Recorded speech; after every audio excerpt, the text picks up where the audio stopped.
Hello everyone, this is Erik, the Asian movie enthusiast, and this is my review of Memories of Matsuko, a Japanese drama musical from 2006 that was directed by Tetsuya Nakashima, a director who has given us some of the best Japanese films from the last 20 years. He directed Confessions, Kamikaze Girls, and The World of Kanako, just to name a few. Now, Memories of Matsuko begins in the year 2001 with a montage of various people and their hardships.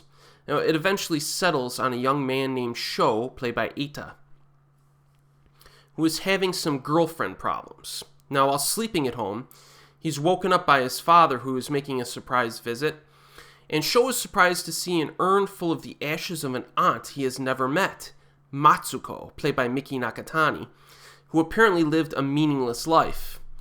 Sho is asked to help clean up her old room, and while doing so, he gradually learns more about the life of his estranged aunt and the hardships that she experienced.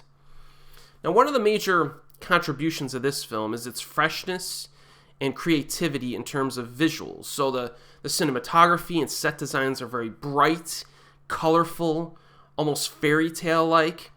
We get yellows and oranges and reds, and then you get some blues and purples mixed in. I saw many similarities to Kamikaze Girls in this, like the use of stylized color, zoom-ins on television events that mirror the characters' lives, and sharp cuts to emphasize comedy. The framing and placement of objects and people is pretty neat in this as well. You get like a close-up object on one side of the screen and then a further object on the other side. It's pretty neat how he kind of structures that and frames things. Storytelling is very engaging and energetic.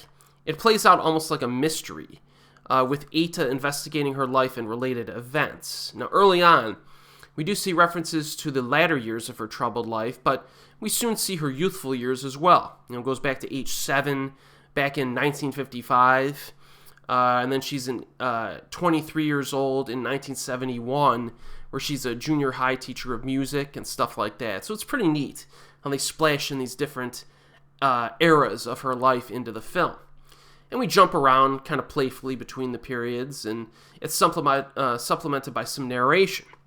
There are a few surprises and unexpected moments as well, which I won't spoil.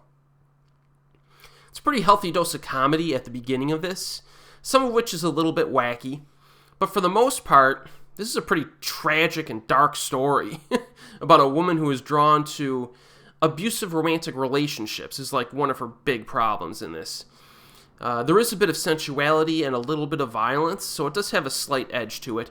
But this is balanced out by some lovely musical interludes that feature some catchy songs. But definitely this film does have a little bit of an edge to it. Miki Nakatani is great in this. She has a very classic beauty about her, which works really well during the 1970s scenes for sure. Very outgoing performance too. Like if you compare this to something like her role in Train Man, I mean, you're dealing with an entirely different acting style, so she's got some nice range. Most of her recent roles, however, have been on television, it seems, so I hope she kind of makes a comeback to the big screen in the near future. Fans of Japanese cinema will also notice some other actors who show up. Eita, I already mentioned, Teruyuki Kagawa, very good actor, and Asuka Kurosawa as well, are just a few examples. Now, the ending, it is emotionally resonant enough, I think, and it provides a nice wrap-up of the numerous relationships that are established. The runtime in this is over 2 full hours, but I will say that it moves at a good pace. Like, you're not bored while watching this. The one thing I will say, though, is that some of the situations get a little bit repetitive, because this main character goes through basically bad relationship after bad relationship, during a big chunk of the film. So I think this aspect does relegate Memories of Matsuko to a tier that I think is slightly below Nakashima's best films, in my opinion.